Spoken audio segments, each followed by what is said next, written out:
अधवारा समूह की झीम नदी इस वर्ष और इस सीजन बाढ़ की पहली दस्तक। पानी तो उतरा लेकिन बर्बादी का निशान छोड़ गया है। नदी के बीचों बीच बिजली का पोल गिरता हुआ नजर आ रहा है, जहां इंसानी जान को भी खतरा है, बेजुबानों को भी खतरा है। बाढ़ से जहां जितना नुकसान है उससे कहीं अधिक एक कहावत है, आ बैल मुझे मार। बरसों पहले अखबार में एक आर्टिकल हमने देखा था, बिजली के ट्रांसफार्मर के नीचे एक लिट्टी की दुकान और नीचे लिखा था, आ बैल मुझे मार। नासमझी पर बहुत बड़ा आर्टिकल था, लोग देखते थे और मुस्कुरा देते थे। आइए सीमाई इलाकों में और नदी के किनारे यहां लोग आ बैल मुझे मार के सिद्धांत पर आगे बढ़ते हैं। मिट्टी काटा जाता है। नदी जब पानी आती है नदियों में, उसके उफान से डर लगता है। पानी जब फैल जाती है चारों तरफ तो फिर तांडव करने लगती है। झीम नदी का डायवर्सन लगातार टूट रहा है, हालांकि निर्माणाधीन पुल अब पूरा होने के कगार पर है। लेकिन नदी के पास और अगल बगल जिस तरह से मिट्टी काटा जा रहा है, स्थिति भयावह बनती जा रही है और जिसका परिणाम है कि कहीं बिजली का पोल ध्वस्त होता नजर आ रहा है तो कहीं नदी भी मुड़ने के कगार पर नजर आ जाता है।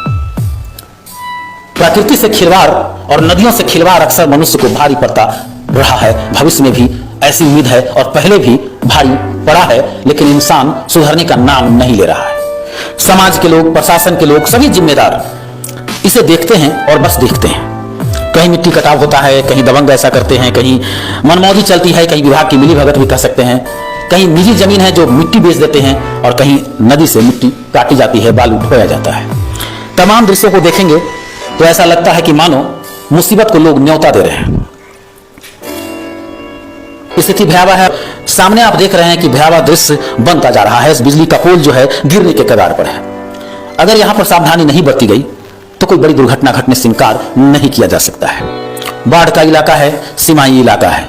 निश्चित रूप से जिम्मेदारों पर उंगली उठा देने के बाद लोग खुश हो जाते हैं, कमेंट करते हैं कि भैया इस विभाग के लोग लापरवाह हैं। लेकिन अगर आम जनता पर बात आती है तो लोग मुंह बंद कर लेते हैं। लोगों में एकता नहीं है। लोग देख रहे हैं कि मिट्टी कटाव हो रहा है, लोग देख रहे हैं कि नदियों में किस तरह से कटाव हो रहा है। हालात बद से बदतर बनता जा रहा है। हर वर्ष बाढ़ से स्थिति भयावह बनती जा रही है। लोग अपने विनाश को न्योता देते हैं। जगह जगह मिट्टी कटाव हो रहा है। बालू काटने के दरमियान नदी को इस तरह से बना दिया जा रहा है जैसे नदी कभी भी कहीं भी मुड़ सकती है। आपको बता दें कि सोनवर्षा के लोग और जो लोग यहाँ आते रहे हैं, त्रिभुवन नगर नेपाल के लोग, इस बात के गवाह हैं कि पहले झीम नदी का बहाव कहां से होता था। अचानक नदी मुड़ी और त्रिभुवन नगर की तरफ चली गई।